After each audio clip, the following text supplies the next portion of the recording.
ni. Okay, so saya silakan Dr. Zul, insyaAllah. Saya off kamera sekejap sebab kita nak tukar station. Okay.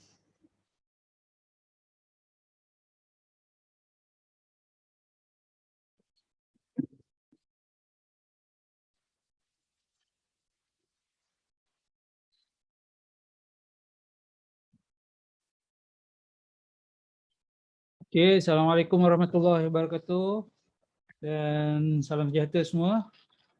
Bismillahirrahmanirrahim. Nahmaduhu wa nusalli wa nusallim ala rasulil karim amma ba'du. Rabbi shrah li sadri wa yassir li amri wahlul 'uqdatam min lisani yafqahu qawli. Okey, jadi saya teruskanlah pada kita punya perbincangan pada malam ni lah. Sebenarnya perbincangan kita ni perbincangan ringkas je. Saya share beberapa slide. Kemudian mungkin kita di hujung tu kita buat sesi apa ni, soal jawab lah. Okay. Kita punya talk ni ialah mengenai buang air besar berdarah. Okay. Saya akan sharekan skrin ni.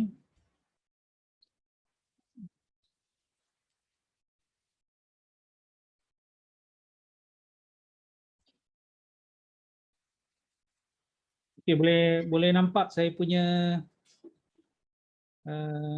presentation. Ini minta maaf sebelum tu sebab saya punya slide ni adalah campur dalam bahasa Inggeris lah. Sebab ceramah ni saya punya rujukan dalam bahasa Inggeris. Jadi kalau tak faham nanti boleh tanyalah. Dia punya tajuk ni adalah buang air berdarah lah. Bila anda patut berjumpa doktor? Okey, kita akan bincang dalam topik pada malam ni. Hello? Dengar ke? Okey. Jadi malam ni kita punya perbincangan adalah berkenaan dengan dia punya definisi, apakah sebab-sebab buang air berdarah, kemudian sebagai doktor apa test yang kita akan buat dan serba ringkas mengenai rawatan. Jadi malam ni bukan kita nak bagi ceramah perubatan ataupun kita nak saya nak bagi panggil apa consultation mengenai penyakit lah. Cuma benda ni penerangan secara umum supaya kita tahu kalau ada kita sendiri mengalami, kalau saudara mara kita atau orang yang kita kenal ada masalah ni, kita tahu apa nasihat awal yang kita boleh berikan. Okey, ini dari segi takrifan lah. Maksud buang air berdarah ni ialah bila kita ada panggil rectal bleeding lah dalam bahasa istilah perubatan ni, bila kita buang air ada darah. Dan darah ni dia boleh dalam dua bentuk. Satu darah merah, okay, yang warna dia merun, ataupun darah tu warna hitam. Dalam istilah perubatan ni darah yang warna hitam ni kita panggil melina lah. Okay. Macam mana darah ni? Darah yang warna merah ni saya rasa semua maklum lah. Maksudnya darah tu sendiri keluar. Kalau darah yang warna hitam ni adalah darah yang telah berubah bentuk. Kebiasaannya darah yang warna hitam ni darah yang lama, ataupun darah yang daripada perut. Jadi darah ni dah dihadamkan, jadi tinggallah dia punya apa ni, iron, zat besi dalam darah tu yang keluar. Itu yang jadi warna hitam. Okay, darah ni juga boleh dalam setengah keadaan yang kita tak nampak dengan mata kasar. Dalam istilah perubatan ni dia panggil occult blood. Maksudnya dia ada pendarahan, tapi dengan mata kasar kita tak nampak. Dan apa dia punya kesan dia bila darah yang tak nampak ni dia berdarah sikit dan pendarahan ni lebih daripada keupayaan badan kita buat sel darah merah, nanti orang tu dia akan mengalami kekurangan sel darah merah. Okey. Bila cek dia akan ada simptom kurang darah.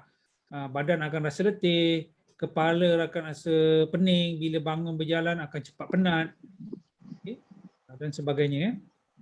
Okay, ini gambaran dia lah pendarahan salur penghadaman. Kalau kita tengok pendarahan ni, yang dikatakan buang air berdarah ni kebanyakannya kita fokus di dalam usus besar ya. Okey, sistem pengadaman ni mula daripada atas ni esophagus, perut, usus kecil, ni semua usus kecil, dan juga ni usus besar ya. Dan sebenarnya bila kita kata buang air besar berdarah ni boleh daripada mana-mana kawasan ni. Dan kalau kita tengok sini ada pelbagai punca lah daripada atas ni sehinggalah ke bawah ya.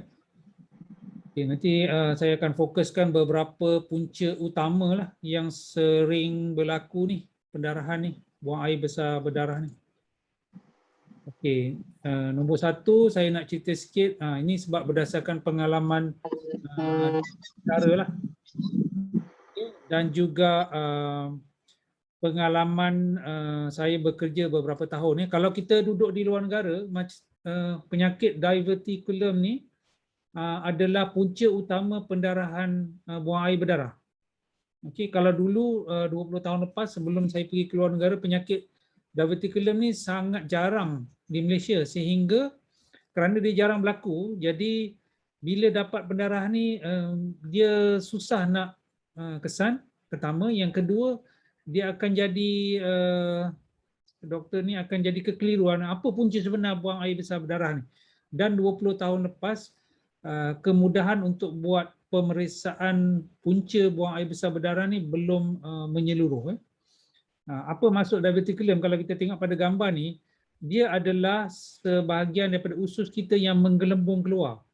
Kalau kita perasan tayar yang lama lah, tayar lama ni apabila dia dah lama, dia akan jadi lemah, dinding tayar ni, dia akan menggelembung keluar. Okey, itu yang terjadi pada usus kita. Dan kebiasaannya, diverticulum ni, penggelembungan keluar usus ni, sepatutnya berlaku pada orang yang telah berusia. Mungkin 50 tahun ke atas.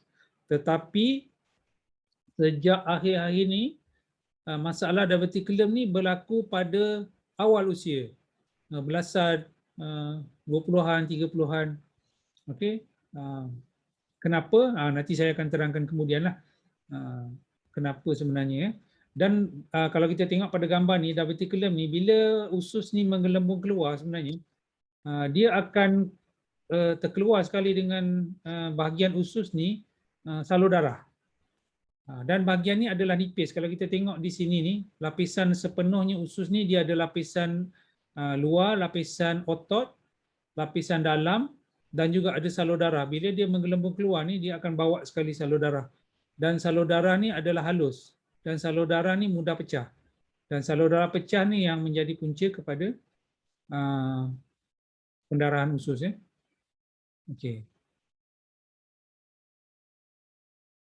Kalau kita tengok ni, dia biasanya berlaku pada bahagian ujung usus. Tapi apabila akhir-akhir ni bila kita buat endoskop, saya buat endoskop, keadaan ni boleh berlaku di sepanjang-panjang usus besar.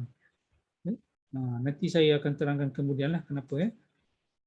Okey, dan juga kalau dia menggelembung, dia boleh berdarah ataupun kawasan yang menggelembung tadi ni dia boleh mengalami jangkitan kuman juga. Kawasan ni dimasuki oleh najis tersumbat dan kuman masuk ke dalam ni dan menyebabkan jangkitan kuman dan juga boleh menyebabkan pendarahan ni. Ini pendarahan daripada ni lah yang dipanggil diverticulum dan juga dia boleh mengalami jangkitan kuman. Okey, ada satu lagi penyakit yang dipanggil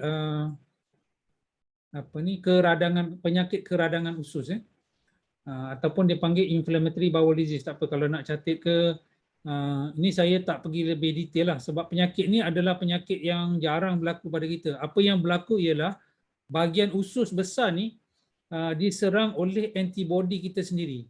Macam mana benda ni boleh berlaku? Benda ni berlaku bila dia termasuk dalam penyakit keradangan kronik lah. Maksudnya badan kita ni sebenarnya menghasilkan antibody untuk melawan penyakit ataupun melawan kuman.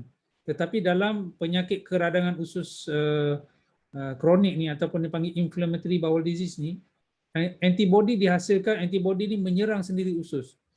Menyebabkan usus tu mengalami keradangan yang teruk. Okay, dan dia punya gejala dia adalah simptom ni dipanggil gejala sakit perut, cerit-berit dan buang air besar berdarah. Dan penyakit peradangan usus ni ada dua lah, dia panggil satu nama ulcerative colitis. Macam ni contoh dia, kalau kita tengok permukaan dalam usus ni dia akan kemerahan macam ni dan dia akan mudah berdarah. Dan biasanya pendarahan usus ni dia akan berserta dengan lendir, mungkin dengan najis yang cerit-berit. Okay. Ini ringkas saja saya just nak bagi tahu je lah. Okay. Dan dia ada dua jenis lah, satu nama dia Crohn, satu nama ulcerative colitis. Tak perlu tahu detail lah, maksudnya penyakit keradangan usus ni ada pelbagai jenis. Ada yang melibatkan hanya bahagian usus besar, kalau ingat gambar tadi, dan ada yang melibatkan sepanjang-panjang sistem penghadaman ni, dari mulut hinggalah ke dubur. Okay. Ini adalah kategori yang kita sebagai doktor bagilah, tapi dari segi orang awam, anda semua ni cuma nak tahulah ini ada sebahagian daripada jenis penyakit yang menyebabkan buang air berdarah. Okey, yang ini agak dia panggil kerap berlaku luka pada bahagian dubur. Kalau bahasa perubatan kita panggil anal fissure. Macam mana boleh luka? Luka ni ulcer ni lebih kurang sama macam ulcer pada mulut lah. Luka dan biasanya ulcer berlaku ni, ulcer ataupun koyakan ni berlaku kerana masalah buang air besar najis yang keras, buang air besar secara paksa yang tiba-tiba, ataupun buang air besar sembelit yang teruk. Dan bila sembelit yang teruk ni dia keluar secara paksa, bahagian dubur kita ni diregang terlampau kuat sehinggalah berlakunya koyakan, dan koyakan inilah yang dinamakan anal fissure. Dan sering tertukarlah kalau pesakit yang dirujuk kepada saya ni mungkin dan kadang-kadang pesakit tu sendiri datang, dia akan kata doktor saya berdarah, saya kena buasir. Ataupun dia dirujuk daripada klinik pun sangka dia buasir. Sebab apa? Bila pesakit datang buang air besar berdarah, dia malu mungkin nak buat pemeriksaan dengan doktor. Dia akan kata saya ada buasir, jadi tak minta jumpa pakar. Dia pun buat surat hantar. Tapi bila periksa sebenarnya dia bukan buasir, dia ada masalah yang dikatakan anal fissure. Kalau baca kat sini, kita boleh baca lah, dia adalah koyakan pada lapisan dalam. Kalau dubur ni dilihat secara keratan rentas, macam inilah. Di lapisan dalam ni ada luka. Dia biasanya buang air berdarah dan juga sakit pada bahagian dubur ni. Dan sakit dia ni selepas buang air mungkin sakit yang teruk sehingga berjam-jam. Kadang-kadang sehingga menyebabkan tak boleh duduk. Mungkin kadang-kadang setengah sakit tu sampai setengah hari dan perlu ambil ubat tahan sakit. Kadang-kadang perlu pergi ke klinik untuk ambil injection. Dia macam itulah, setiap kali buang air dia akan sakit. Itu ciri utama dia. Lepas tu ni satu lagi yang agak kerap, yang ramai orang sangka dia ada buasir. Okey.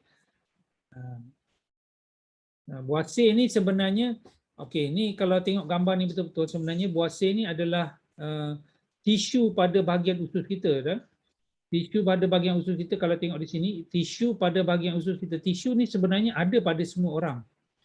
Okey. Dan buasir ni adalah tisu yang macam bertindak seperti sponge. Dia boleh membesar dan mengecil. Fungsi dia apa? Sebahagian fungsi buasir ni adalah untuk membantu kawalan kita najis lah. Bila kita rasa nak buang air, kita mungkin meneran tahan sikit. Jadi darah akan masuk ke dalam ni, dia akan kembung, dia akan menutup laluan najis ni. Okey. Tapi kalau kita tengok salur darah ni, bila kita meneran terlampau kuat, mengangkat benda berat, duduk terlalu lama di tandas, cuba paksa untuk buang air, macam orang waktu pagi tak ada rasa buang air, duduk lama di tandas ni, paksa, ataupun yang kerap mengangkat benda berat, maka kawasan ni, darah ni akan menjadi tekanan tinggi, dia akan kembangkan ni. Lama-lama dia mengembang, lapisan dalam ni menjadi nipis dan salur darah ni kembang terlalu besar dan dia pecah. Dan inilah yang dinamakan masalah buasir. Okay. Sebab ada salur darah ni boleh pecah di sini ataupun di luar. Okey. Dan biasanya dia akan ada rasa gatal. Kenapa? Kerana bila dia terlampau besar, dia akan mengeluarkan lendir yang berlebihan. Lendir ni akan keluar menyebabkan kegatalan. Okey. Rasa pedih, rasa dipanggil bukan pedih, dipanggil rasa macam panas. Sebab apa? Panas ni sebab salur darah ni mengembang, dia akan banyak bekalan darah, dia akan rasa bening ya. Kemudian sakit ni bila salur darah yang di luar ni dia pecah, dia jadi darah beku. Itu yang menyebabkan sakit. Dan kadang-kadang setengah orang rasa macam sentiasa nak buang air saja. Sebab apa? Bila buasir ni terlampau besar, dia mengisi ruang dalam tubuh ni, menyebabkan seolah-olah rasa ada najis nak buang air, tapi sebenarnya tak ada. Okey. Dan juga kebanyakan buasir ni dia bila berdarah, dia tak ada rasa sakit. Beza dengan anal fissure tadi ya. Okey, kita tengok sedikit animasi lah. They're painful, irritating, uncomfortable. Worst of all, they're disruptive to your life.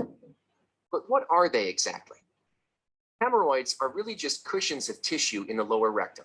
The problem occurs when they loosen and push into the anal canal, often causing swelling, itching, pain, and bleeding. Hemorrhoids can occur for a number of reasons, including constipation, low-fiber diets, pregnancy, sedentary lifestyles, and heavy lifting. If you have them, you're not alone. In fact, 50% of the population will suffer from hemorrhoids by age 50. As far as getting rid of them, you've tried the at-home remedies, but they're just not working. And for many, the pain and downtime associated with surgery is a last resort. But now, okey. Jadi itu video ringkas mengenai buasir, dan buasir ni biasanya kita akan bagikan kepada pelbagai peringkat lah, bergantung kepada berapa besar saiz dia. Ada yang macam nombor 1 atas ni grade 1, grade 2, grade 3, tak apa, ini tak perlu tahu detail lah. Maksudnya buasir ni dia kalau tidak diambil tindakan yang betul, dia boleh jadi makin besar, makin teruk dan menyebabkan dia terkeluar lah ya. Okey. Seterusnya, apa lagi yang boleh menyebabkan pendarahan usus ya? Kita boleh ada polip. Polip ni sejenis ketumbuhan yang bukan kanser lah. Dia tumbuh di dalam usus. Okay. Kalau kat polip ni dekat luar, dekat kulit pun kita boleh nampak. Kadang-kadang orang yang ada kulit dia timbul kat luar tu kan. Itu polip juga. Atau tapi dekat kulit, dekat dalam pun boleh terjadi juga. Dan bila terjadi ni dia mudah berdarah. Okay. Ada pelbagai jenis polip lah. Ada yang polip macam ni, ada yang polip lepir macam ni, ada yang polip ni banyak dalam usus ya. Dan polip yang banyak dalam usus ni biasanya berlaku pada orang yang ada genetik untuk jadi polip. Sebab tu dia panggil familial. Jarang berlaku, tetapi bila berlaku orang ni dia kena buat pemantauan. Sebab apa? Salah satu polip ni dia ada risiko untuk bertukar menjadi kanser. Okey. Dan saya ada seorang pesakit ni lah. Ayah dia kena masalah polip ni, meninggal umur 30-an, yang ada kanser. Sakit saya itu pun dalam umur 33, kena kanser dan meninggal. Dan ada abang dia pun kena kanser, meninggal. Cuma dia ni tidak mendapat kaunseling yang betul. Dia berkeluarga dan ada anak, dan anak dia pun ada polip juga. Jadi kita kena pantau lah ya. Dan ni pelbagai jenis polip lah. Dan kalau kita tengok polip ni memang mudah macam ni lah, mudah berdarah. Dan saya ada baru-baru ni saya ada satu pesakit, tak ada gambar sini lah ya. Dia telah mengalami pendarahan dari buang air berdarah ni daripada dia umur 15, 16 macam tu. Tapi setiap kali dia jumpa pergi ke klinik biasa, doktor di klinik biasa kata mungkin buasir, bagi buat buasir, dan dia berdarah. Bila datang jumpa saya tu, dia punya hemoglobin dia, darah merah dia tinggal 4 atau 5 daripada normal 12. Jadi kena masuk darah. Bila buat endoskop memang ada polip ni. Dan bila polip ni dah dibuang, alhamdulillah masalah dia pun dah selesai lah. Okey. Seterusnya yang paling orang takut ni ialah kanser usus. Jadi semua ni, kanser usus, buasir, polip, dia berdarah dan tak sakit. Dan kebanyakan kanser usus ni dia memang peringkat awal dia tak sakit lah. Dia sakit dalam kanser usus ni bila dia telah berlaku kebocoran ataupun usus tu telah tersumbat, maknanya dah teruk lah baru dia sakit. Dan satu lagi ialah berlakunya luka pada perut, pada usus, pada usus yang dipanggil bahagian rektum ni. Nanti kalau kita tengok balik bahagian usus ni di hujung tu dia ada selekor ni. Benda ni berlaku biasanya sebabkan sembelit yang berpanjangan. Jadi najis keras tu telah melukakan usus menyebabkan berlakunya ulcer lah di bahagian dalam usus. Dan ini pun tidak sakit sebenarnya, tapi pesakit akan mengalami sembelit yang berpanjangan, lepas tu jadi susah nak buang air. Dan ulcer ni kadang-kadang dia baik tetapi menyebabkan parut dan usus ni menjadi sempit lah. Okay. Dan juga ada jangkitan kuman pada usus. Yang ni biasanya disertai dengan sakit perut, cerit-berit, dan buang air tu ada darah sedikit lah dalam bercampur dengan najis. Okay, ada juga masalah lain yang dipanggil masalah salur darah yang tak normal. Kalau kita tengok ada orang tu muka dia ada tumpuk lahir, masa lahir muka ada macam salur darah yang merah pada badan. Benda yang sama juga boleh berlaku pada usus, dan benda ni boleh menyebabkan pendarahan usus. Dan pendarahan usus ni dia punya, yang kita boleh nampak ialah bila buang air dia ada darah. Ini kalau kita tengok bawah mikroskop jarak dekat boleh nampaklah salur darah ni dia besar dan bengkak. Dan ni anytime boleh berdarah, pecah dan berdarah. Terutamanya kalau orang yang mengalami sembelit lah. Okay, yang ni just untuk bagi tahu maklumannya. Kadang-kadang kalau orang yang mengalami kencing manis, dia punya salur darah dia boleh tersumbat. Jadi usus ni tak dapat bekalan darah, dia akan mati. Dia akan menyebabkan buang air berdarah juga. Okey. Ini bahagian-bahagian lain lah. Kalau luka pada bahagian usus kecil pun boleh juga pendarahan, boleh buang air berdarah. Kalau pendarahan ni terlampau banyak, maksudnya darah ni mengalir laju dalam usus kecil ni dan terus keluar, dan juga boleh menyebabkan pendarahan. Ini bekalan darah tersumbat, masalah usus terlipat, masalah penyakit pada kanak-kanak. Kalau kanak-kanak dia boleh mengalami ini. Ini just sekali lalu je. Untuk tahu, sebenarnya poin saya malam ni adalah untuk bagi tahu sebenarnya punca buang air berdarah ni banyak.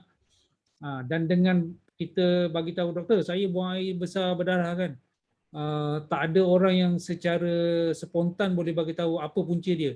Dia kena jumpa, kena tanya soalan lebih lanjut, kena buat pemeriksaan, barulah boleh mungkin bagi senarai pendek beberapa punca kemungkinan dia. Dan selepas tu kena buat pemeriksaan lanjut. Kan? Kenapa kita kena jumpa doktor? Sebab apa doktor akan tanya soalan, tanya beberapa soalan. Nak tanya apa lagi secara detail lah. Buang air tu berdarah bila, berapa kerap, berapa banyak, ada sakit ke tidak, ada buang air tu darah sahaja ataupun campur dengan najis, dan pelbagai soalan. Cuma nak bezakan tadi penyakit-penyakit yang saya sebut tadilah. Lepas tu akan buat pemeriksaan terperinci lah. Kalau kita just tanya, ni jadi macam satu, kadang-kadang jadi satu panggil apa, saya pun selalu juga dapat call ke ataupun message ke, doktor saya buang air berdarah, apa punca dia? Kadang kebanyakan orang ni sangka dengan satu keadaan buang air berdarah ni kita terus tahu penyakit. Tak ada doktor yang paling hebat dalam dunia pun yang boleh buat dipanggil diagnosis tahu penyakit dengan satu perkataan tu sahaja. Kita masih kena melalui proses ni, tanya soalan, periksa. Lepas tu barulah mungkin kita buat senarai pendek apa punca yang mungkin. Kemudian barulah kita boleh buat rawatan. Ini kalau doktor biasa lah ya. Kalau dia rasa tak selamat untuk buat rawatan, dia akan refer kepada pakar lah. Dan biasanya kalau pakar mungkin kita akan kena buat tes darah lah. Sama juga. Nak tengok darah, kalau dia kata pendarahan tu banyak, kerap dan ada tanda-tanda kekurangan sel darah merah, kita kena cek sel darah merah. Kena cek hematologi dia, kena cek fungsi hati, buah pinggang, pembekuan darah. Lepas tu bergantung pada keadaan sakit lah, apa yang kita syak, sama ada kena buat scan ke kena buat x-ray. Dan satu pemeriksaan yang orang cukup takut dan tak suka ialah kena periksa bahagian tubuh tu lah, terutamanya kena gunakan alat ni. Okay. Saya jarang gunakan alat ni di klinik sebab apa? Dia kalau buat secara sedar ni dia tak selesa. Biasanya saya akan terus showkan buat scan, buat darah. Kemudian bagi saya akan lebih prefer buat endoskopi ni. Sebab endoskopi ni adalah pemeriksaan yang lebih terperinci dan kita boleh tengok secara dia panggil direct ke dalam usus tu. Boleh tahu apa punca dia dan kita boleh apa ni, kalau pendarahan tu kita boleh bagi rawatan, kita boleh bagi rawatan. Kita boleh tengok video ni. Endoscopy, also called colonoscopy or sigmoidoscopy, allows your doctor to view the mucosal lining of your lower gastrointestinal tract. The procedure is used as a screening test in individuals with no symptoms or to help diagnose unexplained abdominal pain, rectal bleeding, or a change in bowel habits. It is capable of detecting inflammation, infections, ulcers, diverticulosis, intestinal narrowing, colorectal polyps, cancer, or other problems that may be present. The procedure is performed using an endoscope, which is a long, thin, flexible tube with a light and a tiny video camera attached to the end. The camera transmits an image to a monitor. In a sigmoidoscopy, the endoscope only reaches to the top of the descending colon. In a colonoscopy, the endoscope reaches through the entire length of the colon to where it connects to the small intestine. Before a colonoscopy, an intravenous line will be started, and you will be offered pain medication and a sedative. Your blood pressure, pulse, and the oxygen level in your blood will be monitored, and you may also receive oxygen through a nasal cannula during the procedure. A sigmoidoscopy does not usually require this kind of preparation or monitoring. The presence of the endoscope and the air may cause you to feel cramping or pressure and the need to pass gas. This is considered a normal part of the procedure. Your doctor may ask you to change your position slightly to help maneuver the endoscope more easily through the curves of your lower intestine. If you experience pain, tell your doctor immediately. In some cases, your doctor may find it necessary to take a biopsy. A biopsy helps distinguish between benign and cancerous tissues and can help determine the cause of bleeding, inflammation, or diarrhea. Biopsies are often taken even when your doctor does not suspect cancer.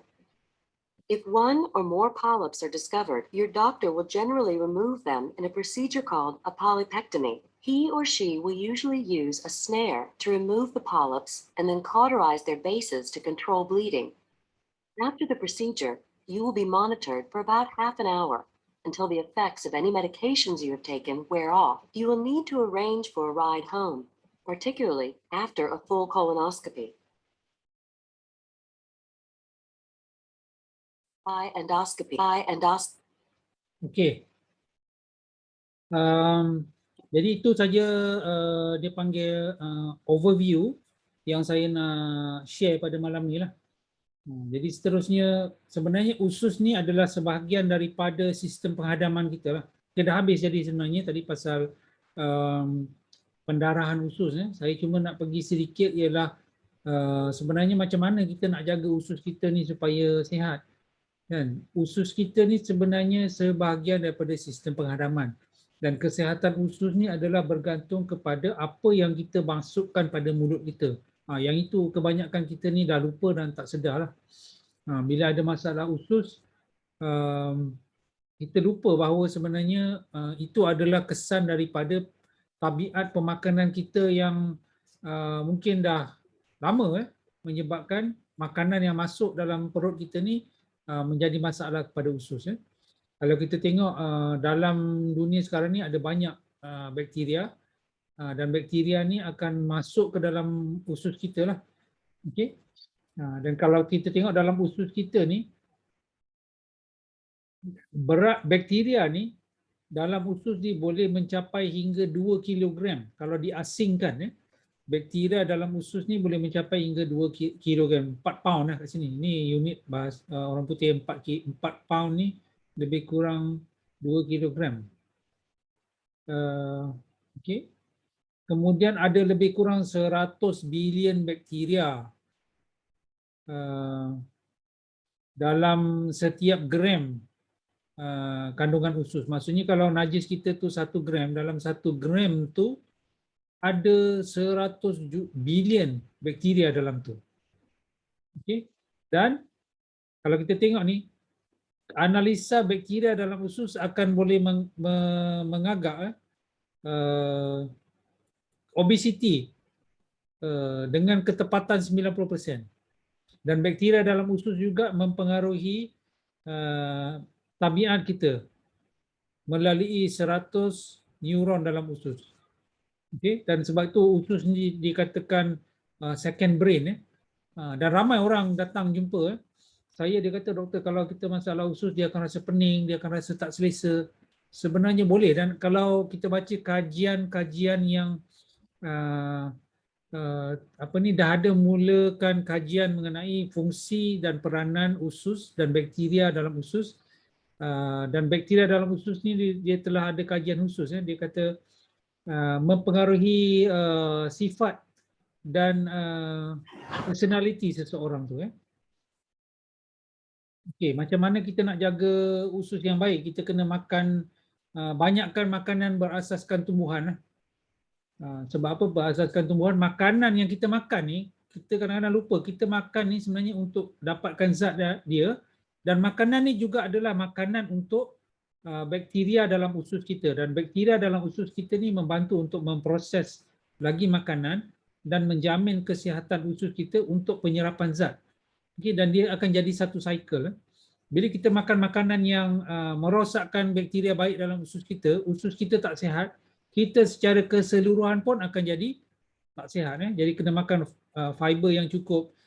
Okay, jadi tadi saya sebut mengenai buasir, apabila kita makan makanan yang kurang fiber, makanan yang tidak hadam dengan betul dan kurang fiber ni adalah salah satu punca menjadi masalah usus tadi, buasir, keradangan usus, dan juga dikaitkan dengan kanser usus.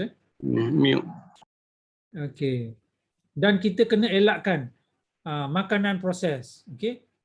Makanan proses ni ini selalunya saya akan tanya kalau pesakit datang jumpa saya ada mengalami masalah usus, perut dan usus, saya akan tanya dia. Kita hari ni, hari ni kita boleh tanya diri kita, kita banyak makan makanan ke bukan makanan? Dan kebanyakan pesakit saya, kalau saya tanya soalan ni, kita sepatutnya makan makanan ke bukan makanan, dia akan termenung sekejap. Makan bukan makanan, kita makan semua makanan kan, dia akan pelik. Saya akan bagi satu analogi lah, ataupun anekdot. Saya akan tanya dia, contoh saya kata, kalau kita minum air sirap, dalam air sirap tu apa yang makanan, apa yang bukan makanan, kan? Kita tak sedar sebenarnya, dah selalu minum. Sebenarnya yang makanan ialah air tu je, kan?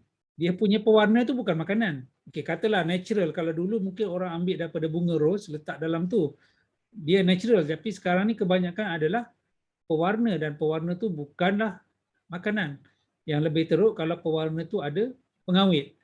Dan pengawet ni tujuan adalah supaya makanan kita ni tidak rosak, kan?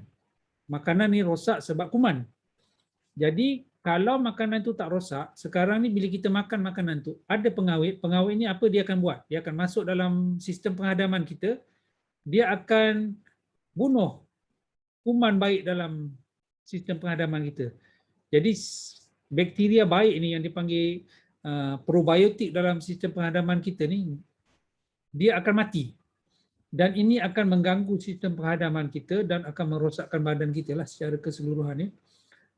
Dan satu lagi saya akan tanya pesakit, katalah saya hari ini, saya cakap dengan dia, saya buat nasi, saya buat laksa Johor, kuah ikan tenggiri, saya hidangkan dan jemput makan, kan?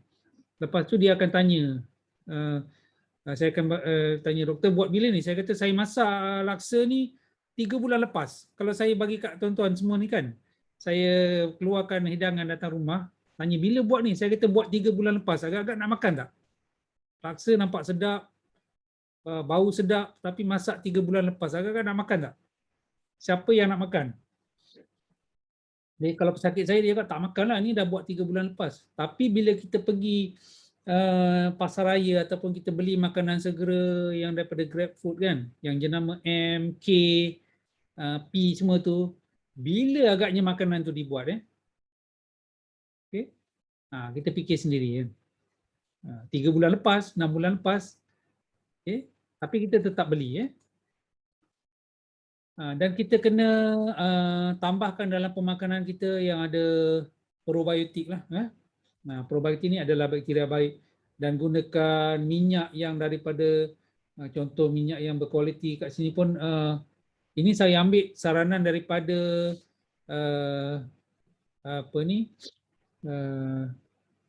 website kesihatan yang negara barat ni, dia pun galakkan ambil minyak zaitun kerana dia ada banyak bahan yang dipanggil polifenol. Polifenol ni bahan dalam minyak yang boleh menggalakkan pertumbuhan bakteria baik. Ini dia punya kekuatan dia ataupun kebaikannya minyak zaitun.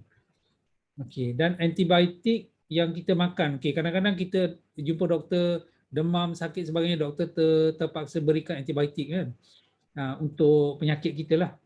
Jika perlulah. Jadi tapi antibiotik ni bukan saja membunuh bakteria tu, tapi juga membunuh bakteria baik dalam usus kita. Jadi kalau kita kerap sangat ambil antibiotik, kita memang sembuh daripada penyakit tu, tapi kita akan dapat masalah penghadaman. Dan juga kalau kita tak ambil fiber yang cukup, fiber ni adalah untuk kesihatan usus, kita akan selalu dapat kembung perut lah. Okey. Ini makanan-makanan yang bagus untuk kesihatan usus kita lah. Sebenarnya kebanyakannya adalah makanan yang berasaskan tumbuhan lah. Kalau dalam ilmu perubatan pun di universiti dulu, kita dibagi tahu, diajar bahawa orang yang banyak makan daging ni, dia ada risiko untuk dapat kanser usus, penyakit-penyakit usus. Makanan yang berasaskan haiwan lah. Boleh makan, tetapi antara punca-punca yang kita dapat masalah usus lah. Dan kena ingat kalau kita tak luangkan masa untuk wellness, kesihatan, satu hari kita akan dipaksa untuk habiskan masa untuk kesakitan. Cuba baca ayat ni dengan betul-betul. Ini bahasa Inggeris, sebab saya terjemah bahasa Melayu jadi macam tak sedap lah. If you don't make time for your wellness, you will be forced to make time for your illness. Okay? Baca lagi sekali. Maksudnya kalau kita masuk ayat ni, kalau kita tak luangkan masa untuk jaga kesihatan, satu hari kita akan terpaksa luangkan masa kerana kesakitan. Itu kena ingat. Okey, jadi saya rasa itu saja yang saya nak kongsi pada malam ni. Jadi sekarang ni saya nak tengok apa ada soalan yang saya boleh jawab lah. Ni ada Encik Razi, dia tanya, Assalamualaikum doktor. Ni soalan dia. Awal tahun ni saya mengalami buang air besar berdarah, sudah pergi klinik dan mengatakan ialah buasir, hampir sebulan buang air besar berdarah ini masih ada buasir. Soalannya, bolehkah saya terus mengambil ubat? Okey, kalau dah sebulan masih berdarah ni, saya nasihatkan buat pemeriksaan lanjut lah. Okey, sepatutnya kalau betul buasir dan rawatan dia betul, ubat buasir ni dia makan ubat yang betul, dalam masa seminggu buasir tu sepatutnya pendarahan dah berhenti lah. Kalau pendarahan saja, sepatutnya dah berhenti. Kalau masih berdarah dan bermasalah sehingga sebulan ni, kena buat pemeriksaan lanjut. Kita nak tahu betul ke buasir atau ada masalah lain. Okey, saya buka kalau ada apa-apa soalan lagi. Anggaran berapa kos untuk endoskopi? Bergantunglah. Kalau kita buat dekat kerajaan ni, saya pun tak pasti berapa. Ada juga dikenakan bayaran, tapi mungkin beberapa ratus sahajalah. Dan kalau di swasta ni sebenarnya kos dia sekitar mungkin jejak dalam 5,000 juga sebenarnya kos untuk endoskopi ni. Untuk endoskopi ni. Dan bergantunglah sekiranya endoskopi perlukan pemeriksaan darah, perlukan untuk scan, mungkin 10,000 juga dia punya kos dia. Okey. Macam tu. Okey, ada apa-apa lagi yang nak tanya? Okey, saya cuba jawab soalan berapa anggaran? Okey, kalau kita kena jangkitan Helicobacter pylori, apakah puncanya? Bagaimana pendarahan boleh apa gini? Okey. Helicobacter pylori ni adalah kuman yang biasanya kita dapat daripada pemakanan . Pemakanan . Bila kita makan sebenarnya Helicobacter pylori ni, okey ni saya cerita sikit pengalaman . Kalau tanya pasal Helicobacter pylori ni, saya boleh cerita sikit sebab tahun 97 saya ada buat kajian mengenai jangkitan kuman Helicobacter pylori di Hospital Muar. Kalau ikut kajian saya masa itulah 97 ni berapa tahun lepas 20 lebih tahun lepas kan, di Hospital Muar. Jangkitan Helicobacter pylori ni paling tinggi di kalangan orang kaum India lah. Waktu tu katalah ada 10 orang India, mungkin pesakit yang datang sakit perut, mungkin 5 orang akan ada Helicobacter pylori. Ini 10 orang yang ada gastrik, 5 akan ada Helicobacter pylori. Kalau orang Melayu 10, mungkin seorang, mungkin tak ada. Kalau kaum Cina, Tionghoa, mungkin 10 orang yang kena gastrik, mungkin 3-4 orang. Tetapi hari ini sama rata. Sebab makan semua dah campur kan. Kalau pergi kedai mamak tu semua bangsa ada. Okey. Dan Helicobacter pylori ni memang daripada makanan lah. Dan makanan dan ada banyak teori lah. Makanan maksudnya makanan saja, kita berkongsi makanan. Orang yang menyedia makanan tu tak jaga kebersihan, tak cuci tangan, kemudian berkongsi makanan di kalangan keluarga. Dan pendarahan akibat Helicobacter pylori ini biasanya kuman Helicobacter pylori ini dia menyebabkan dia merosakkan lapisan dalam perut, menghakis dan berlaku ulcer. Itu yang menjadi pendarahan. Okey, ini soalan yang bagus . Satu lagi, Siti Hajar tanya, doktor kenapa saya selalu berangin sahaja perut walaupun dah amal yang sihat? Adakah kerana saya selalu skip meal? Sebab kalau tak lapar saya tak makan. Okey. Sebenarnya istilah perut berangin ni kena perjelaskan lebih lanjut sebab dalam masyarakat kita di Malaysia ni lah, kita banyak gunakan perkataan angin ni untuk sebarang simptom perut . Dan apabila, ini pengalaman saya sendirilah, kadang-kadang ada setengah orang pun dia silap takrifan angin ni. Jadi saya selalu akan tanya lebih lanjut, angin ni maksudnya macam mana? Sebab kebanyakan orang, saya boleh katalah 90% yang dikatakan angin ni sebenarnya bukan angin . Apa yang kita rasa macam dalam kurungan angin tu sebenarnya adalah bila usus kita ni sebenarnya sentiasa bergerak . Dia menggerakkan makanan. Daripada kita menelan ni sampailah ke buang air, dia sentiasa menggerakkan makanan. Dan biasanya pergerakan ni kita tak sedar. Dia berlaku tanpa kita sedar kan. Kita sedar-sedar dah rasa nak buang air. Tapi sebenarnya makanan itu memang kena bergerak. Dan pergerakan usus ni kita tak sedar. Dan bila pergerakan ni terlampau laju, sama ada kerana makanan yang kita makan tu menyebabkan iritasi pada perut, mengganggu perut kita. Jadi kita akan rasa pergerakan usus. Perasaan rasa pergerakan usus ni pun juga boleh ditakrifkan sebagai angin. Yang pertama. Yang kedua adalah jenis makanan kita. Kalau kita makan makanan yang setengah orang, dia makan terlampau banyak kandungan makanan yang mengandungi kekacang. Kekacang ni bila dihadamkan dia akan menghasilkan gas. Gas ni akan rasa kembung. Sebenarnya dia kalau gas ni kembung dan dia akan banyak kentut lah. Itu sebenarnya yang betul dikatakan gas angin. Ataupun kalau usus dia mengalami penyumbatan, dia akan rasa kembung, makanan tak dihadam dengan betul, ini baru betul yang dikatakan angin lah. Tapi saya boleh jamin 90% orang yang rasa angin ni sebenarnya adalah pergerakan perut yang terlampau cepat. Mungkin juga pemakanan yang tak teratur ya. Apabila kita makan secara tak teratur sebenarnya, perut kita ni telah diprogramkan bila kita dah dewasa ni, perut kita ni sebenarnya dah diprogramkan untuk hadam makanan pada waktu tertentu. Dan sebelum kita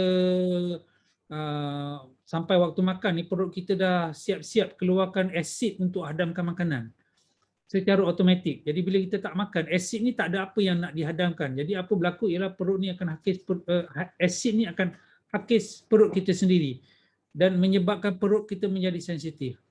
Dan perut yang sensitif ni juga menyebabkan simptom yang dirasakan sebagai angin. Sebab apa? Bila perut ni asid dia berlebihan, perut kita akan cuba nak kosongkan kandungan asid ni supaya masuk ke dalam usus.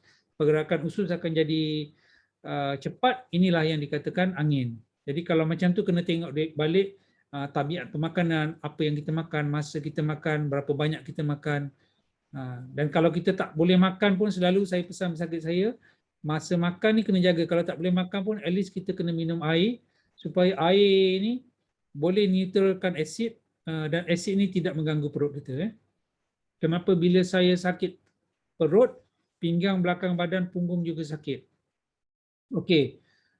Dia badan kita ni sebenarnya adalah satu sistem dan setiap orang simptom dia berbeza. Okey, kalau bolehlah saya galakkan bila kita sakit perut, kita jangan terus panggil apa? Anggap kita ni gastrik, sebab isu dia dengan sakit perut ni ialah simptom sakit perut ni adalah simptom yang umum. Sebarang jenis penyakit dalam perut kita ni, sakit yang melibatkan usus, sakit yang melibatkan organ dalaman, hati, buah pinggang, kalau perempuan peranakan, ovari, sis, semuanya datang dengan sakit perut. Apa yang boleh membezakan dia adalah bila kita buat pemeriksaan lanjut lah. Kalau saya sebagai doktor pakar, saya akan arahkan buat tes darah dan buat scan. Dan persoalan dia, kenapa di klinik biasa doktor tak buat scan? Sebab apa? Doktor di klinik akan beri rawatan awal sebenarnya berdasarkan simptom, berdasarkan soal jawab, dia akan berikan dulu rawatan awal berbentuk untuk melegakan simptom. Kalau simptom tu dah berkurangan, sebenarnya sakit tu adalah sakit yang ringan dan tak perlu rawatan lanjut. Kalau kita dah makan ubat yang dikatakan, katalah doktor beri ubat dia panggil gastrik, tapi sakit masih berterusan, maka kita kena buat rawatan lanjut. Saya memang banyaklah sakit yang sangka dia gastrik, yang lebih teruk dia pergi beli ubat dekat farmasi sendiri tanpa pemeriksaan, dah makan ubat banyak, tiba-tiba datang jumpa cek ada penyakit lain. Saya baru dalam 4 hari lepas ada seorang orang muda dalam 23 tahun, macam itulah, dia sakit perut, dia sangka dia gastrik, dia pergi beli sendiri ubat gastrik, dia beli ubat tahan sakit. Sekali bila datang, daripada cerita dia, saya dah rasa bukan gastrik, buat scan, dia ada batu karang dalam salur kencing, dan kerana dia makan ubat tahan sakit tanpa pemantauan dan nasihat, buah pinggang dia dah hampir-hampir rosak. Dia punya kreatinin dia dah naik ke 200 lebih. Daripada satu masalah, dapat satu masalah lain kerana tak buat pemeriksaan yang betul. Okey, macam tadi Saniah tanyalah. Jadi yang tu saya rasa kena pergi cek balik pemeriksaan macam mana. Punggung, pinggang sakit, yang ini kena cek balik lah. Dan saya juga minggu lepas ada satu sakit datang, sakit perut, sangkakan gastrik, bila scan rupanya dia ada cyst. Jadi rujuklah ke pakar sakit puan untuk selesaikan masalah dia. Okay. Assalamualaikum doktor, gastrik saya hilang terus sejak buat gastrik. 3 hari lepas saya ambil buah berangan kuantiti 100 gram, perut rasa tak sedap dan asid perut naik ke ulu hati. Okey, ini soalan yang bagus. Sebenarnya apabila orang tu mengalami yang dikatakan gastrik, badan kita ni adalah satu sistem yang Allah jadikan sangat canggih. Badan kita ni bila dia ada berlaku something, dia akan bagi tahu kita, okey, ada something wrong. Macam sistem alam lah. Kereta ke rumah kan, kalau ada sistem alam, kalau ada masalah, alam akan berbunyi, betul tak? Kan? Jadi alam berbunyi ni sebenarnya nak bagi tahu bahawa kereta kita ni ada something yang berlaku. Jadi begitu juga sakit yang di perut ni, simptom sakit tu sebenarnya adalah alam dalam badan kita nak bagi tahu ada something wrong. Okey. Dan sakit tu sendiri bukan penyakit. Itu yang kena faham tu. Ramai orang silap ingat dia ingat kalau ada penyakit ni mesti rasa sakit. Sebenarnya tak semestinya. Sakit ni adalah alam sistem. Jadi kita kena cari punca dia. Okey. Kalau dikatakan tadi dah baik, lepas tu makan buah ni kenapa sakit balik? Sebenarnya tidak ada, manusia ni berbeza. Okey, katanya kalau makan buah berangan tu sakit. Maksudnya perut tu masih mengesan bahawa makanan yang kita makan tu tidak sesuai. Dia akan bertindak balas. Jadi makanan, kalau ini selalu saya bagi andaian lah, macam kalau kita duduk ni, kita terpegang benda panas, apa kita buat? Kita akan sentak tangan kita kan? Adakah kita bila terpegang benda panas ni kita tengok dulu, panas, lepas tu baru kita angkat, ataupun kita terus sentak? Kan, kita terus sentak tanpa kita tengok. Jadi perut macam tu juga, apabila kita masukkan makanan yang tak sesuai, perut ni akan terus bertindak balas. Dan apa dia akan buat? Dia akan cuba keluarkan makanan tu. Dan dia akan tolak makanan tu keluar. Kalau ke atas, dia akan naik ni, kita akan rasa macam reflux lah. Ataupun dikatakan GERD. Kalau dia tolak ke bawah, maksudnya kita akan rasa macam angin lah sebenarnya pergerakan perut yang ni. Okey, jadi istilah yang kata Puan Rukia tanya gastrik saya baik ke tak baik, sebenarnya perut ni bertindak balas pada makanan. Jadi ada orang tanya sampai bila nak jaga makanan? Itu semua adalah individu masing-masing. Dan sebenarnya bagus bila kita makan makanan tu, badan kita bagi tahu ada tindak balas. Maksudnya badan kita kenal pasti makanan tu tidak sesuai. Sama ada dari segi kuantiti, macam Puan Rukia ni terlampau banyak, ataupun kualiti, sebab bila makan buah berangan ni kita tak tahu buah berangan ni betul buah berangan saja atau dia ada campur bahan lain masa penyediaan buah berangan. Okey. Orang tu kata makan nangka, rebung, kacang panjang dan lain-lain berangin. Sama juga jawapan saya, berangin ni apa maksud angin tu? Sebenarnya orang kita ni banyak gunakan perkataan yang generik lah, angin kan. Sebenarnya yang tadi kenapa? Kerana makanan ni mungkin badan kita bertindak balas lah kepada makanan tu. Okey. Kalau tak sesuai memang tak sesuai lah.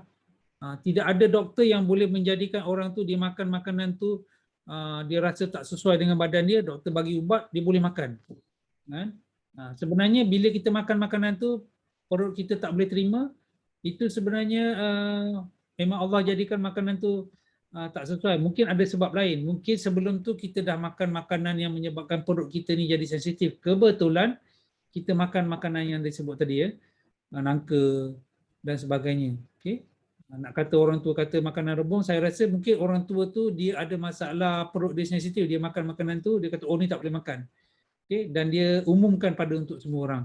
Kalau betul makan nangka, rebung ni, kacang panjang ada sakit, maknanya semua orang tak boleh makan. Tapi kenapa setengah orang saja? Jadi macam tu saya punya penerangan.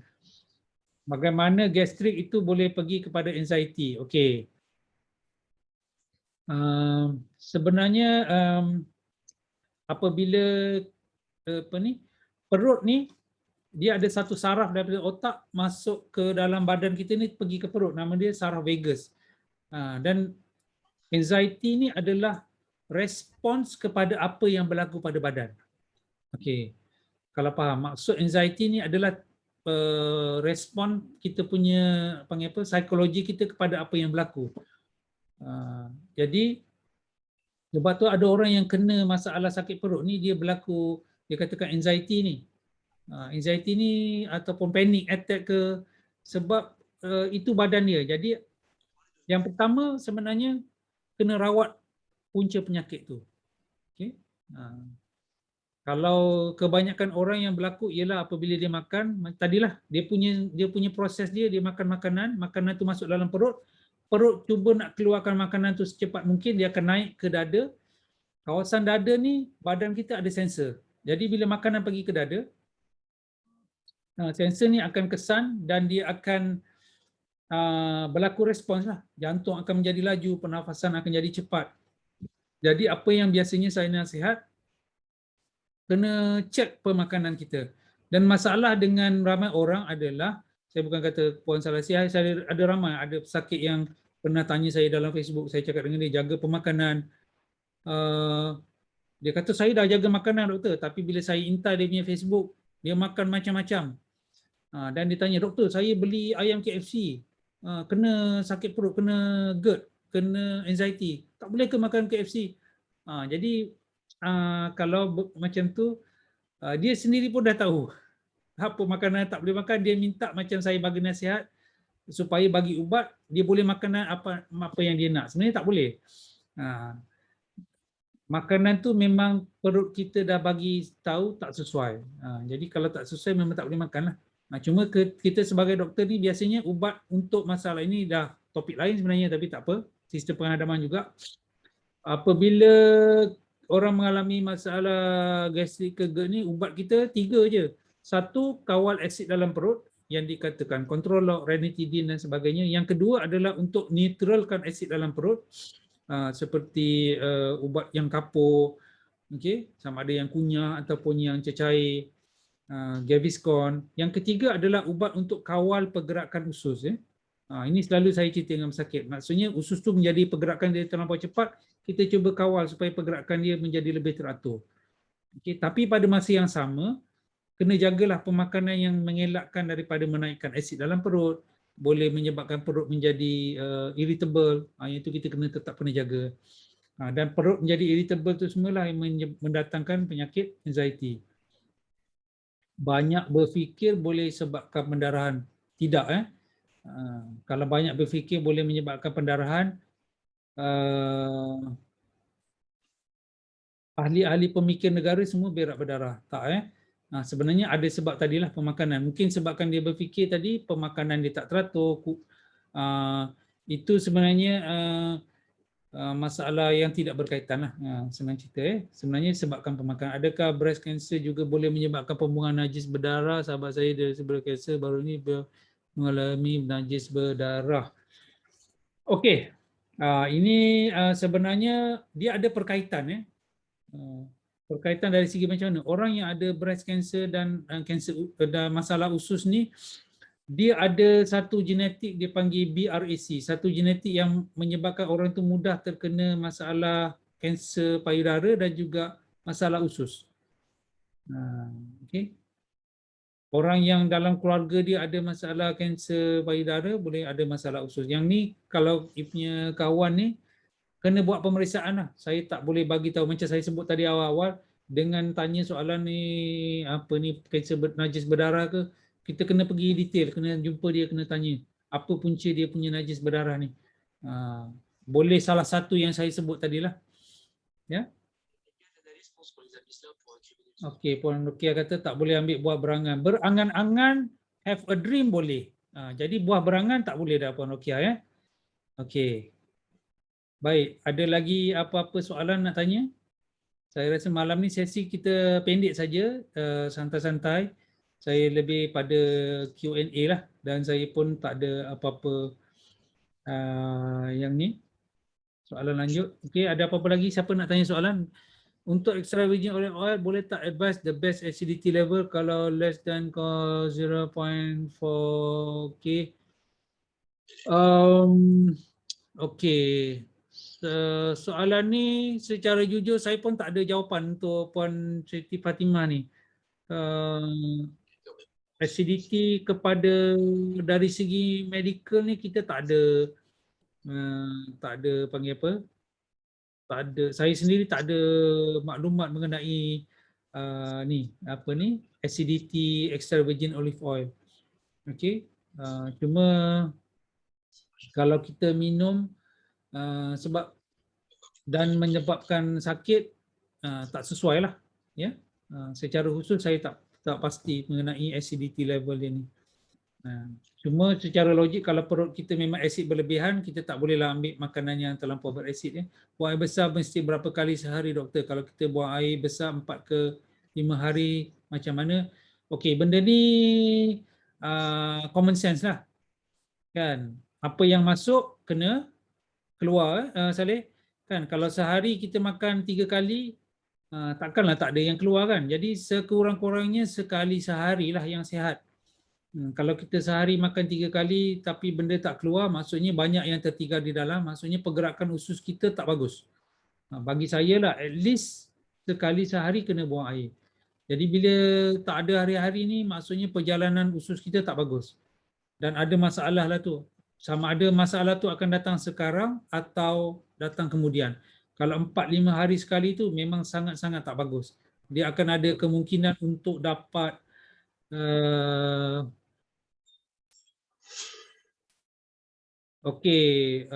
masalah. Rema Donna binti Kak Donna tanya kenapa tak boleh makan. Ini khusus jawapan saya tadi untuk puan tadi tu yang tanya pasal buah berangan ni. Puan Rokiah. Dia sajalah, orang lain nak makan buah berangan sambil berangan-angan, silakan. Selagi tak ada menyebabkan sakit perut. Doktor, sahabat saya selepas buang empedu dia kerap angin dalam perut. Setiap kali pagi lepas minum air putih dia akan buang air cair dan warna kuning dan hijau cair. Adakah simptom kesan dari buang empedu? Okey. Ini topik lain sikit tapi tak apa. Masalah batu empedu ni, okey, batu empedu ni dalam badan kita ni ada dua organ yang menapis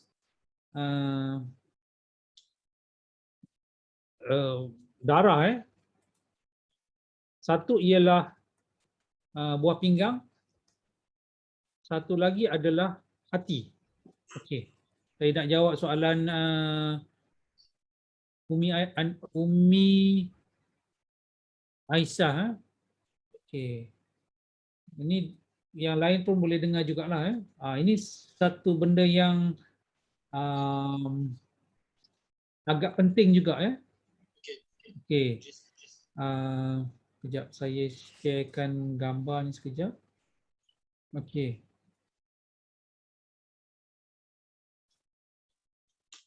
Okey, boleh tengok ni dekat saya punya screen ni. Okey.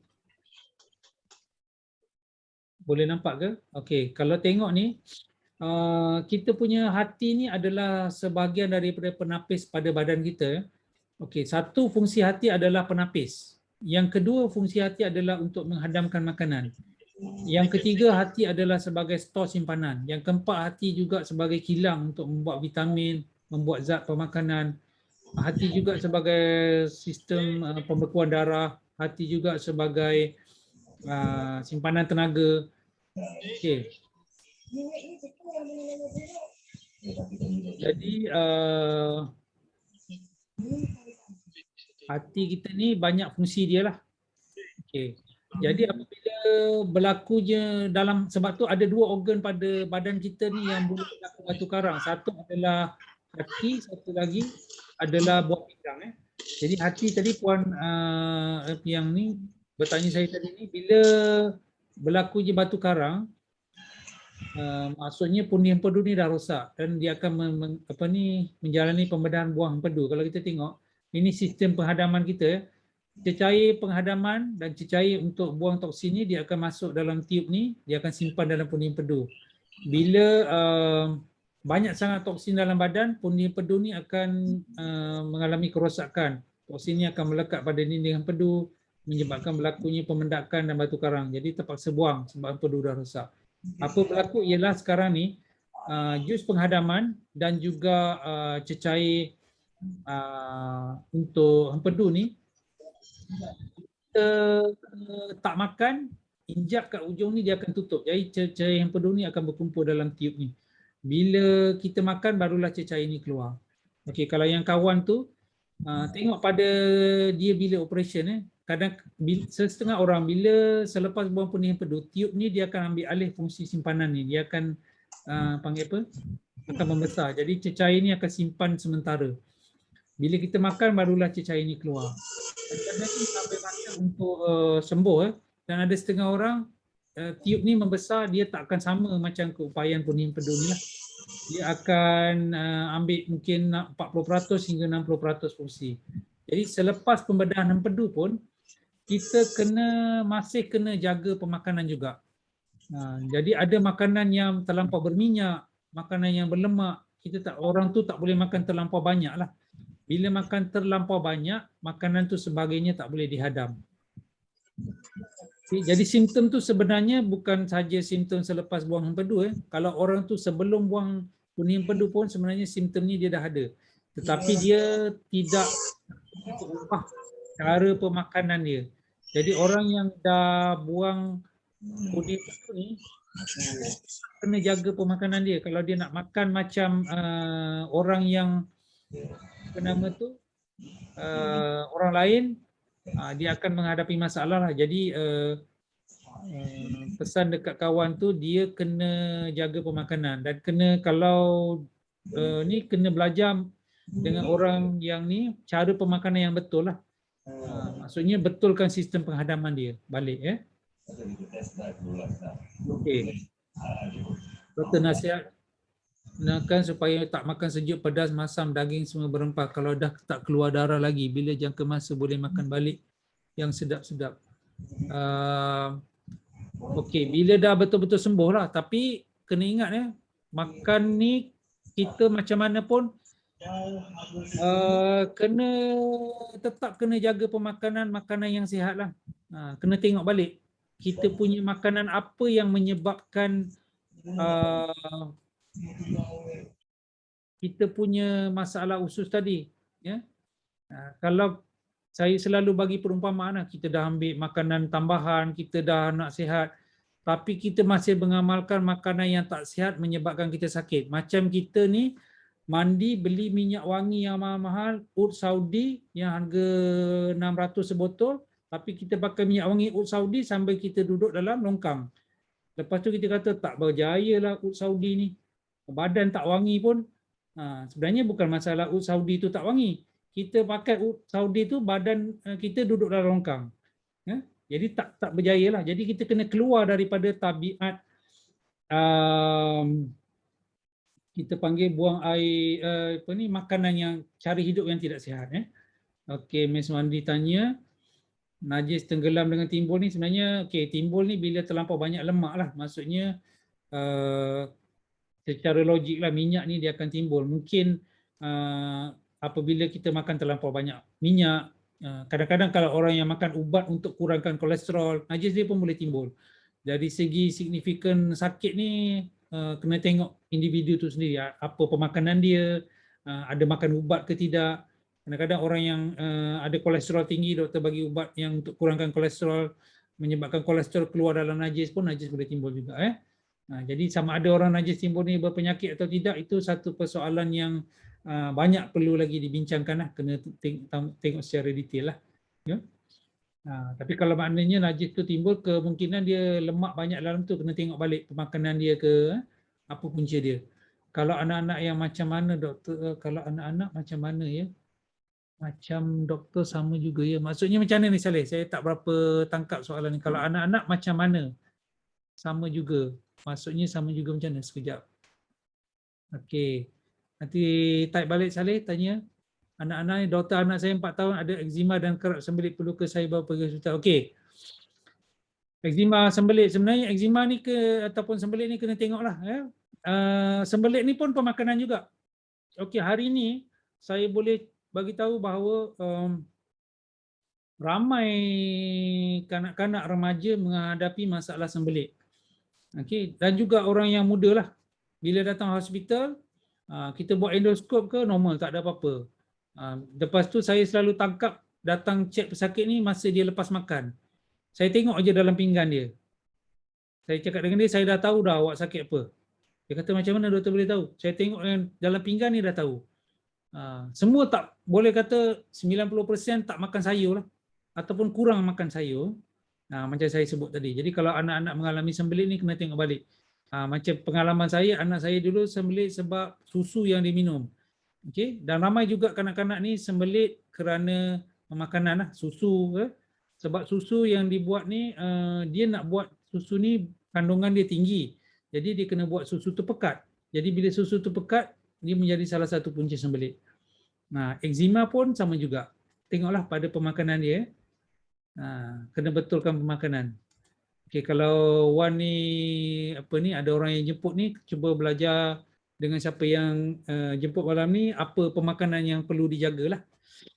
Cik Razi kata ada orang yang mengambil cuka apple, cuka kurma setiap hari untuk menurunkan kolesterol. Adakah cuka tersebut boleh menyebabkan perut kita bertambah asid? Ya, cuka tu kan asid. Jadi Ada orang yang perut dia tahan, ada orang yang perut dia tak tahan. Saya sendiri pernah cuba sebab nak buktikan kan. Ambil cuka ni memang pedih lah perut kalau kita ambil pada perut kosong. Dan kalau orang yang dah ada masalah asid berlebihan, mungkin cuka ni tidak berapa sesuai. Bukan masalah cuka tu tak bagus, tapi sebab badan dia dah bermasalah. Okey. Kalau perut tu dah tak ada masalah asid berlebihan, sebenarnya cuka ni okey macam ni. Kalau orang tu okey, kita kena faham balik budaya macam minum air kopi, air teh yang banyak selepas makan ni. Saya masa di luar negara ni, saya bergaul dengan orang daripada India, Pakistan. Bila kita pergi rumah dia, dia akan jamu makanan ni. Subhanallah, orang Arab semua ni, makanan dia macam 5-6 orang makan, dia suruh kita makan. Lepas habis makan ni memang tersandar lah. Jadi dia akan hidangkan air teh ataupun kopi. Saya tanya dia, kenapa hidangkan air teh dan kopi ni? Dia kata untuk digestion, Jadi saya pun duk fikir, macam mana? Memang betul bila kita minum kopi atau teh lepas makan kenyang ni, perut rasa lega. Okay. Betul lah, sebab apa? Untuk hadamkan makanan dalam perut kita ni keluarkan asid kan. Jadi bila kita makan, minum air kopi atau teh, dia akan merangsang asid dalam perut. Jadi perut akan keluarkan asid lagi, dia akan hadamkan makanan tu lagi. Jadi bila makanan dah hadam, makanan tu keluar daripada perut, dia akan merangsang perut pula untuk bergerak cepat. Jadi perut ni tak rasa penuh lah. Jadi sama juga macam cuka apple, cuka kurma ni. Dia cuka sebenarnya, tak ada masalah. Kan? Tapi dia juga asid. Kalau orang yang ada masalah asid ni kadang-kadang tak sesuai. Tak semua orang sesuai. Okay? Tak ada satu benda yang sesuai untuk semua orang kan. Kalau dah berubah hospital, berubah tak Islam, Perubatan kampung still keluar darah, macam mana tu? Dah buat colonoscopy, doktor bagi ubat buasi tapi still keluar juga. Yang ini kena tengok balik lah, apa masalah dia. Sebab apa? Kalau colonoscopy saja masih pendarahan, kalau buasi ni kena buat rawatan lanjut lah. Tadi ada saya bagi sedikit ringkasan lah. Dia ada kaedah kita ikat ke, kita operation ke, maksudnya kena jumpa balik lah dengan doktor tu, ataupun kena tengok balik apa punca pendarahan tu. Sebab mungkin ada punca lain pendarahan tadi, kena cek balik. Sebabnya mungkin dalam 1000 orang ada 1-2 orang ada masalah pendarahan lain. Saya pun ada juga sakit yang panggil apa? Buat kolonoskop masih berdarah, kita terpaksa buat prosedur khas lah untuk berhentikan pendarahan. Macam tu ni. Dari saya bertanya bagi pihak peserta dalam ni, gastrik, anxiety dan GERD bagaimana kaitannya? Okey, yang ini nanti kita akan bincangkan topik GERD dan anxiety ni. Okey, sebenarnya saya pernah bagi sharing lah mengenai GERD dan anxiety ni. Nanti mungkin kita cari masa, saya akan ulang balik saya punya talk tu untuk Ustazah yang bertanya ni sebab topik tu agak panjang juga. Okey. Mengenai GERD dan anxiety, saya bertanya bagi pihak GERD dan anxiety. Saya sekarang ada sakit batu empedu. Saya boleh ke bersihkan semula batu itu tanpa pembenaran? Tengok saiz. Kalau dah besar, biasanya memang tak boleh. Memang kena operation jugalah. Anak saya pun sama macam orang dewasa juga, ya doktor, kena buang air besar 1 hari sekali. Okey, Saleh, betul. Sama. Kanak-kanak pun sama. Sepatutnya setiap hari kena buang air. Sebab kena tengoklah. Dia makan berapa hari sekali. Kalau dia makan 3 kali sehari, 4 kali sehari, sepatutnya sekurang-kurangnya sekali sehari kena buang air. Even kalau kita makan sekali sehari pun, kita kena buang air. Okey. Alright. Ada apa-apa lagi soalan? Mungkin dalam beberapa minit lagi, apa yang saya boleh jawab? Okey, jelas macam topik GERD dengan anxiety ni agak topik besar jugalah sebenarnya. Tadi Ustazah yang tanya tu tadi dah tanyakan GERD ni, gastrik, GERD dan anxiety ni sebenarnya secara ringkas lah, masalah dia adalah masalah penghadaman. Dan masalah penghadaman ni terhasil daripada pemakanan. Okey. Saya bagi satu idea macam ni. Okey, cuba fikirkan Kalau dekat, ini soalan ni saya tanya sama juga dengan pesakit saya. Kalau dekat luar daripada badan kita ni, macam mana kita nak hancurkan makanan? Siapa boleh jawab? Cuba type sikit. Kalau dekat luar, makanan yang kita tak makan ni kat luar, kita nak hancurkan makanan tu, apa kita buat? Siapa boleh jawab? Ada yang boleh jawab? Dengarkan soalan saya. Kisar, tumbuk. Okey, kisar Razi, kalau kita kisar makanan, kita blend makanan Hasni cakap blend, kita masuk makanan dalam blender, kita on blender ni, ada bunyi ke tak ada bunyi? Siapa pernah blend makanan? Ada kan? Bunyi dia pelan ke kuat? Kalau kita yang buat jus pagi ada bunyi. Bunyi dia pelan ke kuat? Kuat kan? Okey, sekarang ni saya selalu bagi contoh. Kita ambil daging, kita masuk dalam blend, kita kisar lah ataupun food processor kan. Kita keluarkan daging daripada food processor. Kita tengok daging tu, ada rupa daging lagi ke dah tak ada rupa daging? Okey, siapa boleh jawab? Ada. Betul, ada daging tapi dah hancur. Masih rupa daging lagi merah tapi dah hancur lah. Kita boleh buat patty kan. Kita boleh buat apa ni, meatball kan. Tapi kalau daging yang kita tak kisar, kita masuk dalam mulut, kita telan, keluar daripada najis, ada tak rupa daging lagi?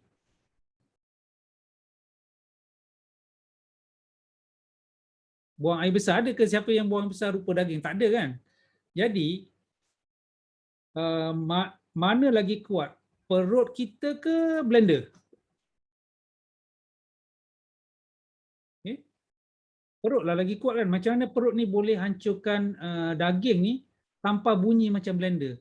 Ada tak perut siapa-siapa yang makan lepas makan kan? Makanan yang banyak, satu talam makanan, lepas tu perut dia bunyi macam blender. Ada siapa pernah ada pengalaman tu? Tak ada kan?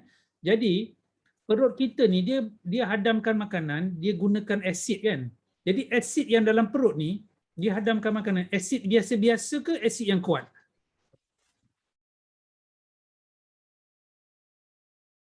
Okey, betul Cik Razi ya. Perut kita ni ada asid hidroklorik dan asid dalam perut ni asid yang kuat lah. Okey, perut kita ni sendiri, perut kita sendiri ni kan. Tadi kita makan daging, perut kita hancurkan daging. Perut kita sendiri ni daging ke plastik? Siapa boleh jawab? Perut kita ni daging ke plastik? Daging lah kan? Ada tak siapa-siapa yang ada perut plastik? Ataupun kaca? Okey, kalau perut kita ni keluarkan asid, boleh hadamkan daging yang kita makan. Kenapa perut kita tak hadamkan badan kita sendiri, perut kita sendiri yang daging ni? Boleh fikir tak? Perut kita ni keluarkan asid, boleh hadamkan daging yang kita makan tanpa bunyi, tapi perut kita sendiri ni yang terdiri daripada daging tak hancur dengan asid yang perut kita keluarkan. Pernah tak siapa-siapa terfikir? Dan kenapa benda tu boleh berlaku? Okey, Saleh kata dia dah kenal. Betul juga. Macam mana dia kenal? Dia ada bagi salam ke, dia perkenalkan diri, salam ta'aruf ke, bagi salam ke, macam mana? Kan? Okey, jadi perut kita ni sebenarnya dalam satu keadaan yang berkeseimbangan. Perut kita ni ada keluarkan asid untuk hadamkan makanan, ada jus yang untuk hadamkan makanan, dan perut kita ni ada juga keluarkan satu lapisan pelindung perut. Dan dua ni, asid perut dan lapisan pelindung perut ni sentiasa dalam keadaan seimbang. Okey, dan perut kita ni keluarkan asid cukup-cukup je, ngam-ngam je. Saya guna perkataan yang mudah lah untuk hadamkan makanan supaya tidak menghakis perut, menghakis lapisan pelindung perut tu. Okey. Jadi apabila kita makan makanan yang mengganggu perut, makan tidak teratur, makan terlalu amount yang salah, makan makanan yang boleh mengganggu perut. Jadi perut ni dia makanan yang proses menyebabkan perut ni terpaksa bekerja lagi kuat untuk hadamkan makanan. Jadi bila perut terpaksa bekerja kuat untuk hadamkan makanan, apa perut ni akan buat? Dia akan keluarkan lebih asid. Jadi berlakulah ketidakseimbangan asid perut dan juga lapisan pelindung perut. Dan bila asid berlebihan, apa asid dalam perut ni akan buat? Dia akan hakis lapisan pelindung perut ni dan akan mula kena pada lapisan perut. Dan bila asid kena pada lapisan perut, perut dah mula luka. Dan bila perut ni luka, macam kita kat luar lah, kalau kita kena asid, apa berlaku? Kita akan rasa pedih dan melecet. Jadi perut macam tu juga, dia akan mula bertindak balas, dia akan jadi sensitif. Apabila perut ni sensitif, itulah yang menyebabkan rasa sakit yang dikatakan gastrik tadi tu ya. Dan bila perut ni bertindak balas, dia akan kena pada makanan, dia akan cuba tolak makanan tu keluar, dan dia ada saraf yang pergi ke otak daripada perut, dan tindak balas badan terhadap proses yang berlaku ni lah yang boleh pada setengah orang bukan semua menyebabkan simptom yang dikatakan anxiety. Anxiety ini sebenarnya tindak balas badan terhadap persekitaran Okay, tak semua orang kena, tapi ada orang yang kena. Jadi macam mana nak selesaikan masalah ni? Pertama kena betulkan dulu pemakanan. Dan kita sebagai doktor ni sebenarnya, okey, kalau nak rawat gastrik, saya selalu bagi tahu pesakit, bila jumpa kita doktor pakar, kita tak bagi ubat pun boleh sebenarnya. Kan? Bagi nasihat pemakanan, jaga pemakanan. Tetapi kalau kita buat macam tu, kita akan kena maki hamun lah. Orang kata, apalah doktor ni jual air liur je kan. Tak bagi ubat pun. Jadi kita bagi ubat tu sebenarnya, okey, saya bagi balik tadi cerita pasal alarm ni. Kalau rumah kita atau kereta kita, alarm berbunyi, apa kita buat? Kita kata alarm tu rosak ke ataupun ada tempat lain yang ada masalah? Siapa boleh jawab? Kalau alarm kereta berbunyi, alarm kereta yang rosak ke ataupun kereta tu ada masalah? Bateri kong ke, pintu tak rapat ke, tingkap tak rapat ke? Kalau alarm rumah berbunyi, mungkin ada orang cuba nak pecah masuk ke kan? Jadi kita akan mula-mula, sebelum kita buat pembaikan tu, apa kita akan buat? Kita kena offkan alarm tu dulu. Kan? Kalau tak offkan alarm, kita nak repair kereta, bingit kita punya telinga ni. Jadi itulah tugas doktor. Sebelum kita nak betulkan pemakanan, nak baiki kerosakan tu, kita kena offkan alarm supaya sakit tu hilang. Itu panggil rawatan simptom.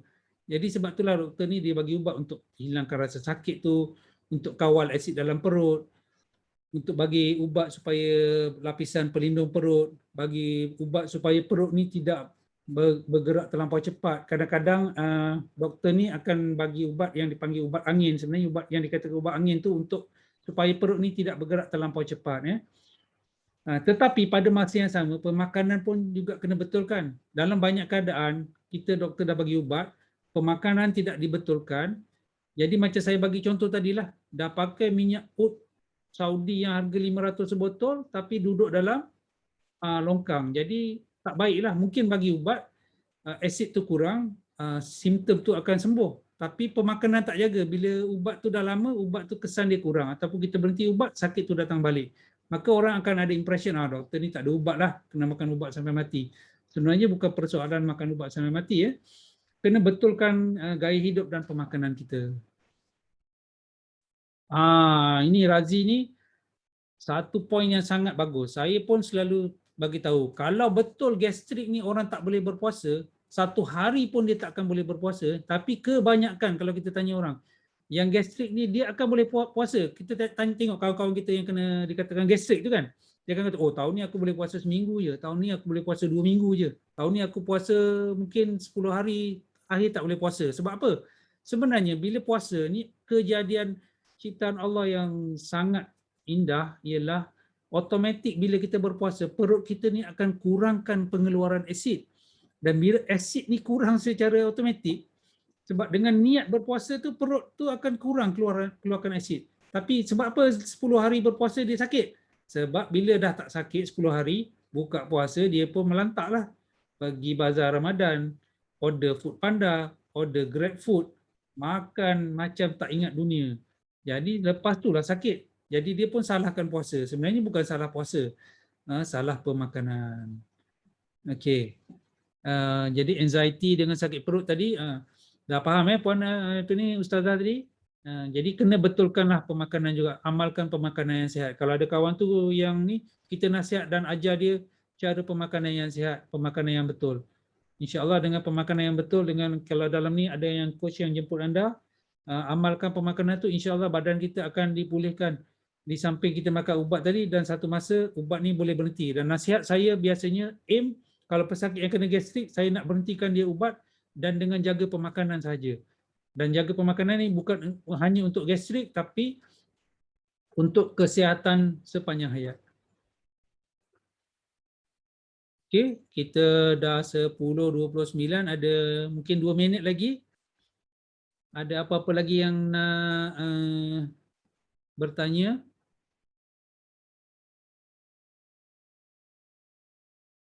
Encik Razi tadi dah jawab pasal bulan puasa ni. Sebenarnya itulah yang berlaku saban tahun, saban hari mengenai puasa dan gastrik.